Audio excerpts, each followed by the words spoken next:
And ఇప్పుడంటే okay కానీ అన్న ఈ కరోనా టైంలో ఎట్లా అన్నా అసలు ఎట్లా సర్వైవ్ అయ్యారు? అది బై గ్రాడ్ గ్రేస్ అనుకోవాలి యా అంతే. అంటే సపోర్ట్ ఆ టైంలో ఇంట్లో ఫ్యామిలీ మెంబర్స్ దగ్గర నుంచి కానీ ఫ్యామిలీ మెంబర్స్ ఇప్పటివరకు ఎవరు సపోర్ట్ లేదండి. అందరికి ఇప్పుడు అది చెప్తే కాంట్రవర్సీలు అయితే ఎందుకన్నా ఫ్యామిలీ మెంబర్స్ ఎందుకు ఎవరు సపోర్ట్ సపోర్ట్ లేదు ఇంతవరకు. అంటే లైక్ డాడ్ మామ్ కానీ డాడ్ లేదు, చనిపోయారు. మామ ఉన్నారు కానీ మామ కూడా సపోర్ట్ లేదు. మామ బై అంటే జనరల్గా ఏమైందంటే నేను ఒక చిన్నగా ఉన్నప్పుడైతే ఏం కాకపోతే ఒక 10th తర్వాత నాకు ఇద్దరు తమ్ముళ్ళు, ఒరిజినల్ మేము ముగ్గురు ఉన్న తమ్ముళ్ళము. ఓకే మాది నిరుపేద కుటుంబము. మా మమ్మీ డాడీ బీడీలు చేస్తారు. కరీంనగర్ సైడ్ ఎక్కువ బీడీలు ఉంటుంది కదా, అది చేస్తారు. అయితే నేను 10th అయిపోయే తరగతి మా తమ్ముడు కూడా పెద్ద అయ్యారు మీలాగా. ఇద్దరు తమ్ముడు మీలాగానే ఉంటారు, మా మమ్మీ డాడీ కూడా మీలాగానే ఉంటారు. నేను ఒక్కనే ఇలా ఉన్నాను. అయితే తమ్ముడు బాగున్నప్పుడు ఇక నన్ను డైవర్ట్ చేయడం పక్కన పెట్టారు.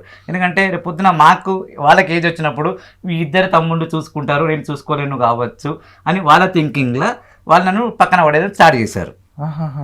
ఆ రోజు నుంచి ఈ రోజు వరకు నా దగ్గరికి రారు, నాతో సరిగా మాట్లాడరు, నన్ను పట్టించుకోరు. ఇక నేను దాని గురించి మాట్లాడుకోవాలి. అందుకే చాలా సినిమా ప్రోగ్రాంలో కానీ ఎవరైనా మమ్మీ డాడీ గురించి చెప్తే నాకు చాలా బాధ అనిపిస్తుంది. అప్పుడు నేను డైరెక్ట్ ఓపెన్గా చెప్తాను, మీరు ఎడుతున్నాను అట్లా ముఖమున్న మాట్లాడి ఫీల్ అవుతారు అని నేను చెప్తాను. నాకున్న మమ్మీ గురించి నేను చెప్పిన అందరూ ప్రపంచంలో అందరూ సమానంగా కాదు. అందరూ తల్లులు ఒక తీరు ఉండరు, అందరు తండ్రులు ఒక తీరు ఉండరు, అందరు బిడ్డలు కూడా ఒక తీరు ఉండరు. కరెక్ట్. మరి ఇప్పుడు నాకున్న ప్రాబ్లం నేను చెప్తున్నా, దాని తప్పేమున్నది? నేను ఎవరి గురించి చెడ్డగా చెప్తాను కదా, నాకు జరిగిన లైఫ్లో నా స్టోరీ నేను చెప్తున్నా. కరెక్ట్ అంతే. అట్లా